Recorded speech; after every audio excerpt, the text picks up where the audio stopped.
मराठी रंगभूमीवर काही नाटकं अशी आहेत जी केवळ मनोरंजन करत नाहीत तर समाजाच्या डोळ्यात अंजन घालतात।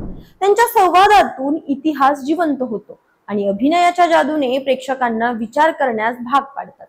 असंच एक नाटक ज्याने मराठी रंगभूमीला नवी ओळख दिली ते आता हिंदी रंगभूमीवर अवतरत आहे।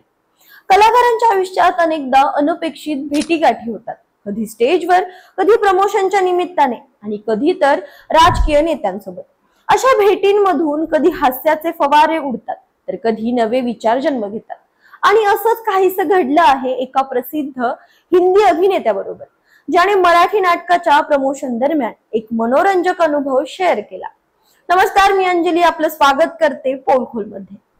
विजय तेंडुलकर यांचं गाजलेलं नाटक घाशीराम कोतवाल आता हिंदी भाषेत रंगभूमीवर येत आहे। या नाटकात सुप्रसिद्ध अभिनेते संजय मिश्रा नाना फडणवीसांची भूमिका साकारत आहेत, तर संतोष जुवेकर घाशीराम कोतवाल भूमिकेत दिसणार आहेत। दिग्दर्शनाची जबाबदारी अभिजित पांडसे यांनी सांभाळली आहे। सध्या संतोष जुवेकर आणि संजय मिश्रा या नाटकाच्या प्रचारात व्यस्त आहेत। अशातच नुकत्याच एका प्रमोशन इव्हेंट मध्ये संजय मिश्रा यांनी मनसे प्रमुख राज ठाकरे यांच्या भेटीचा मजेदार किस्सा सांगितला। संजय मिश्रा आणि संतोष जुवेकर यांनी नुकतीच एक मुलाखत दिली। या मुलाखतीत संजय मिश्रा म्हणाले, अभिजित पांडसे मनसेचे पदाधिकारी आहेत हे मला सुरुवातीला माहित नव्हतं।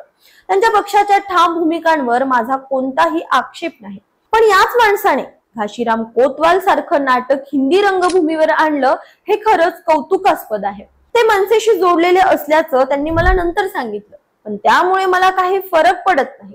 मी तुम्हाला एक गोष्ट सांगतो, ऋत्विक घटक नावाचे एक प्रसिद्ध बंगाली दिग्दर्शक होते। ते विचाराने कम्युनिस्ट होते, तरीही मला त्यांचे चित्रपट खूप आवडायचे।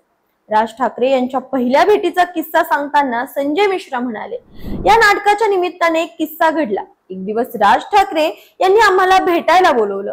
ते मराठीत बोलत होते। मी तिथे बसताच राज ठाकरे म्हणाले, संजय आले आहेत, आता आपण हिंदीत बोलूया। अभिजित बद्दल बोलायचं तर तो मनसेशी जोडलेला आहे, तरीही घाशीराम कोतवाल सारखं नाटक हिंदी रंगभूमीवर आणण्याचं श्रेय त्याचंच आहे, असं संजय मिश्रा यांनी पुढे सांगितलं। घाशीराम कोतवाल या नाटकाचं दिग्दर्शन अभिजित पांडसे यांच्यासोबत भालचंद्र कुबल यांनीही केलं आहे। त्याचबरोबर वसंत देव यांनी यापूर्वी हिंदी भाषेत या नाटकाच्या स्क्रिप्टचं लेखन केलं आहे। तुम्ही हे नाटक पाहण्यासाठी उत्सुक आहात ना? कला आणि राजकारण यांचा हा अनोखा मेळ प्रेक्षकांना काय नवीन देईल हे पाहणं रोचक ठरेल। तुम्हाला काय वाटतं? तुमच्या प्रतिक्रिया कमेंट्स मध्ये नक्की कळवा। अशाच माहितीपूर्वक व्हिडिओसाठी आमच्या चॅनलला लाईक, सबस्क्राईब आणि शेअर करा।